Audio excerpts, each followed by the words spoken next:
उत्तर प्रदेश के मुरादाबाद में आज अधिवक्ताओं ने अपने साथी अधिवक्ता फसीउल्लाह खां के साथ एसएसपी कार्यालय पहुंचकर समाजवादी पार्टी के मुरादाबाद से सांसद डॉक्टर एसटी हसन और उनके दामाद समीर खान के खिलाफ 14 दिसंबर की शाम जबरन उनकी संपत्ति पर लगे लोहे के गेट को वेल्डिंग मशीन से काटकर कब्जा करने का आरोप लगाने के साथ ही तहरीर देकर एफआईआर दर्ज कराने की मांग की है। इससे पहले सपा सांसद डॉक्टर एसटी हसन भी अपने दामाद समीर खान के साथ एसएसपी से मिले थे और अधिवक्ता फसीउल्लाह खां और उनके पुत्र सैफुल्लाह के खिलाफ गंभीर धाराओं में थाना गढ़घर में मामला दर्ज करा चुके हैं। अब अधिवक्ता ने भी एसएसपी मुरादाबाद से सपा सांसद का नाम लिखकर रिपोर्ट दर्ज किए जाने की मांग की है। मुरादाबाद में समाजवादी पार्टी के सांसद डॉक्टर एसटी हसन के दामाद समीर खान के पिता वसीम खान उनका एक संपत्ति को लेकर अधिवक्ता फसीउल्लाह खां से काफी लंबे समय से विवाद चल रहा है। इसी विवाद के चलते समाजवादी पार्टी के सांसद डॉक्टर एसटी हसन ने अपने दामाद समीर खान के साथ एसएसपी मुरादाबाद से मिलकर फैक्ट्री का गेट तोड़ने व 20 लाख रुपए का माल और एक बंदूक लूटने के आरोप में अधिवक्ता फसीउल्लाह खां और उनके पुत्र सैफुल्लाह के खिलाफ थाना कटघर में गंभीर धाराओं में रिपोर्ट दर्ज कराई थी। मामला अधिवक्ता से जुड़ा होने की वजह से मुरादाबाद पुलिस मामले में जाँच कर रही है। वहीं अधिवक्ता फसीउल्लाह खां ने भी समाजवादी पार्टी के सांसद उनके दामाद समीर खान के खिलाफ तहरीर देकर कार्यवाही की मांग की है। अब मुरादाबाद पुलिस दोनों ही मामलों की जांच कर रही है।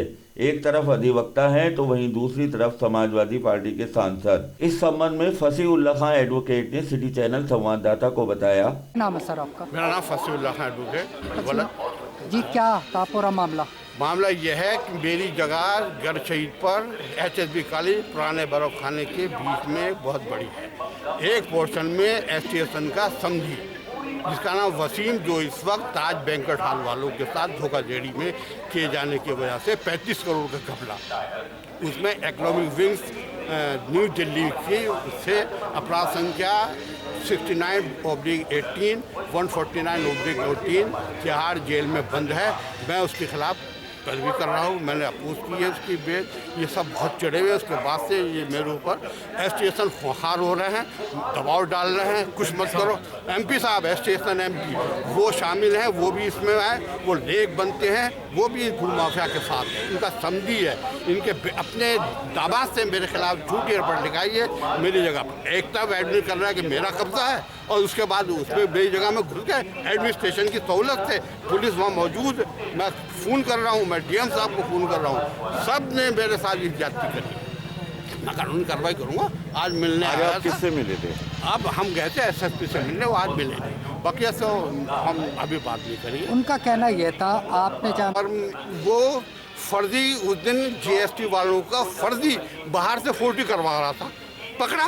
मैंने उनसे पूछा कौन है, बोले साहब ये फर्म में इसने जीएसटी दे रहा है। मैं जाके वहाँ गया जीएसटी के ऑफिस, मैंने वहाँ पेपर दिए कि मेरी है, ये इसका कोई मतलब नहीं है, ना इसका कब्जा है, मेरी कब्जा है। तो वो रुकी है, उसकी भी जांच चल रही है जीएसटी वालों के खिलाफ। ऐसा नहीं है। तो आपका ऊपर एफआईआर भी करवाई गई मेरे ऊपर? झूठी है। अच्छा हाँ, एफआईआर कर रही है। ये कह रहे हैं कि मैंने कब्जा कर लिया। अब वो कैसे घुस गए, किसके ऑर्डर से घुसे, क्यों घुसे? क्या मांग करना चाहते हैं आप? हाँ, उनके खिलाफ बेनसा इंसाफ हो, उनके खिलाफ कार्रवाई हो। एसटीएसन के दामाद के खिलाफ, समिति के खिलाफ। इस संबंध में सांसद डॉक्टर एसटी हसन से बात की गई तो उन्होंने बताया कि अधिवक्ता द्वारा लगाए गए सभी आरोप बेबुनियाद हैं। उन्होंने अपना पक्ष रखते हुए आगे कहा, संपत्ति पे ना तो मेरा कोई कब्जा है, ना ही मेरा कोई वास्ता, ना ही मेरे पास उसकी मिल्कियत है। लेकिन हाँ, मुझे केस का पूरा मालूम है कि इनकी बराबर में इनका मकान है फसीउल्लाह साहब का, और जो 2015 में हमारे समधी साहब ने खाली करके इनको दे दिया था और कोर्ट से भी ऑर्डर हो गया। वो उस कोर्ट के ज़रिए सारा ट्रांजैक्शन हो गया था। ये उस बेस के ऊपर ये कहते हैं कि 2015 से में जो उनकी अपनी प्रॉपर्टी समधी साहब की, उसको भी अपना बताने लगे। आज तक उस प्रॉपर्टी पे उनका ऑफिस चलता है, एक्सपोर्ट फर्म के ऑफिस चलते हैं, पेपर मिल के ऑफिस चलते हैं। इन्होंने अचानक, क्योंकि समधी साहब भी नहीं थे और उनका बेटा भी बाहर था, धीरे धीरे जो बीच की दीवार थी उसके अंदर तोड़ के ये 20-25 लोगों से के साथ अंदर घुस गए और जो उनका फाटक था उसे पीछे से अंदर से बंद कर लिया और उसमें बाकायदा वेल्ड कर दिया कि कोई बाहर से अंदर ना आ जाए। और जो उनके वर्कर थे उनको बंधक बनाकर उनके मोबाइल छीन लिए और उसके बाद ये कहा कि हम तुमसे कुछ नहीं कह रहे। फर्म के अंदर उनके कंप्यूटर, उनके डॉक्यूमेंट्स, उनके नमूने, उनके एक्सपोर्ट होने वाला सामान लाखों रुपए का उसके अंदर रखा है। कैश रखा था, वो भी, ये कैश भी वहाँ से ले गए, लाखों का सामान वहाँ से ले गए। और वो तो ले ही ले गए, गार्ड अब खाना खाने गया था, उसकी राइफल थी, 17 कारतूस या 13 कारतूस थे, वो भी ले गए। और फिर ये फरमा रहे हैं कि ये इस पे तो मैं 2015 से काबिज हूँ। किधर से इनकी प्रॉपर्टी हो गई? इन्होंने क्राइम करा, इन्होंने डकैती डाली। अगर इनका कोई विवाद था उनसे तो अदालती कार्रवाई करते, हमारे एडमिनिस्ट्रेशन से, पुलिस से, एसएसपी साहब से कहते, वो खुद कब्जा करा देते।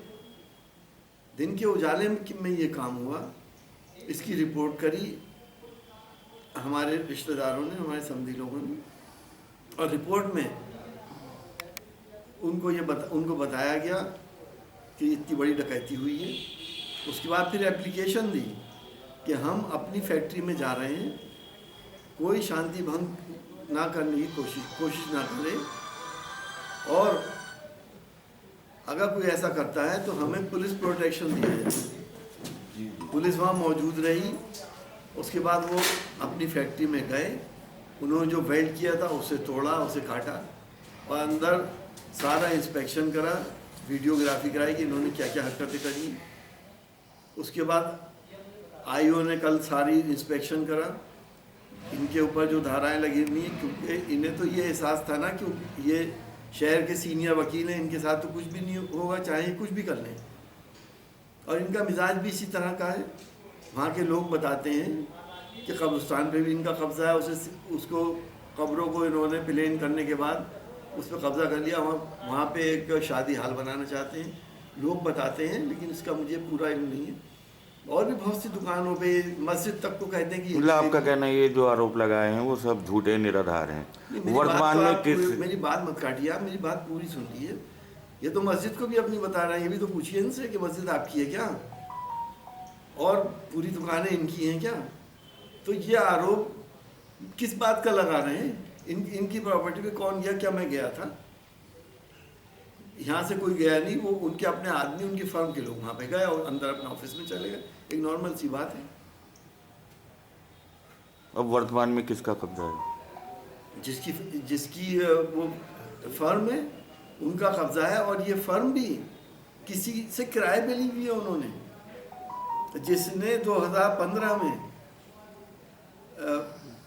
जिसने इस फर्म को बाकायदा बैनामे हैं उन साहब के, और बैनामे के बाद इनका किराएनामा है पुराना, ये तो किराएदार हैं उनके।